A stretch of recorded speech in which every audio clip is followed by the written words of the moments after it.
HBJ had 15.6%. They really crammed evolution down the throat of those kids.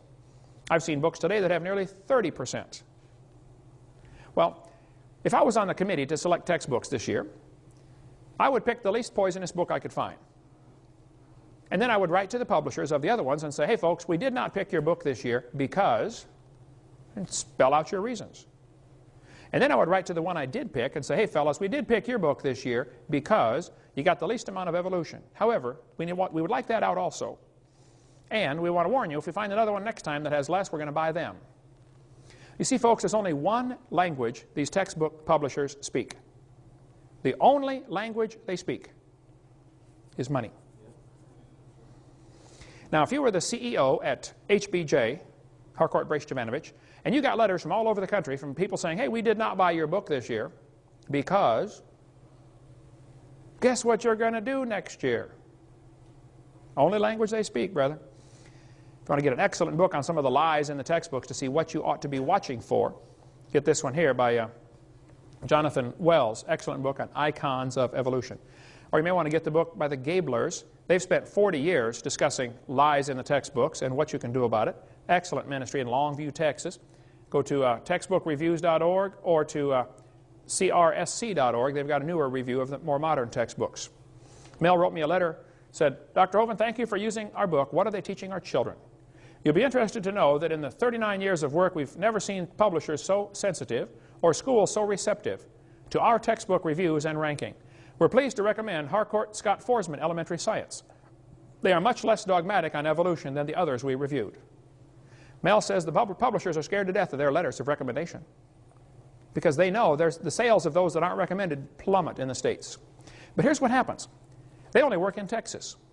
Texas is one of the largest publishers of largest buyers of textbooks in the nation. So the publishers will publish all these books, spend millions of dollars publishing these books. They try to sell them. If Texas doesn't buy them, do you think they're going to burn them? No, they're going to go peddle them off in some other state that's not looking. The Gablers have a crew of folks. They'll help find errors in the textbooks. Like a book might say, George Washington was Abraham Lincoln's vice president or something like that, Dumb stuff. And they're not about to throw that book away. I mean, they spent a lot of money printing that thing. Nice, beautiful paper, colored pictures. They're going to find some state that's not looking. So if you're in some state other than Texas, you better really be on the lookout. Get a hold of the Gablers, and they'll tell you which ones to watch for. And they work on a donation basis, and don't be a tightwad with them. Send them $50 and say, here, send me your letters of recommendation. Adolf Hitler said, let me control the textbooks, I'll control the state. What's in these books anyway? And what can I do to fix this problem? Well, this chart shows how the atheists have rated the different states in America and how well they teach evolution. They think here in Florida we're doing a lousy job of teaching evolution. Yay.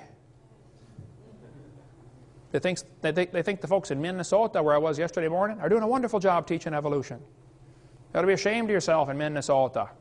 Get that junk out of your textbooks, okay? You can get creation materials and put them in your library. Bert Wagner up in Iowa, knows how to cut through all the red tape and get this done. Get a hold of Bert and say, well, how do I get public schools to accept creation books? One guy wrote me a letter and said, Dr. Hovind, your video series was bought for our local high school, Waverly High, in Ohio. When I went to check out video number 5, I found someone had hidden the box of seminars and debates unopened and underneath a desk by a back wall. I was told by the librarian that she was told not to put them out for the students to find. My 18-year-old daughter witnessed this. We were very upset, but I was told it was proof that the enemy was trying to void and hide the truth. My daughter has since graduated and don't know if those tapes are available to students or not. So if you do donate something, be sure to check and make sure it is, kept on the shelf. I went to one big university one time, and I spent probably an hour going through their computer search system, looking for how many books they had on evolution. It was like 18 or 1900 books about evolution. And then I searched to see how many books they had about creation. This is a big university library. Not one book. I searched every author that I know, and I know most of them. I went to the librarian and I said, I noticed you got 1,800 books on evolution, but you don't have any books on creation. Why is that? She said, there is too a good book in here on creation. She said, I put it in here myself. It's from my church, the Watchtower Society. Oh, brother, we got one Jehovah's Witness book in here and 1,800 teaching evolution. And then they brag about being a liberal university and giving the kids a liberal education. You're lying. A liberal education is when you look at all sides. Let's just discuss all sides and then decide where the truth lies. They don't want to compare evolution with creation because evolution looks stupid next to the truth.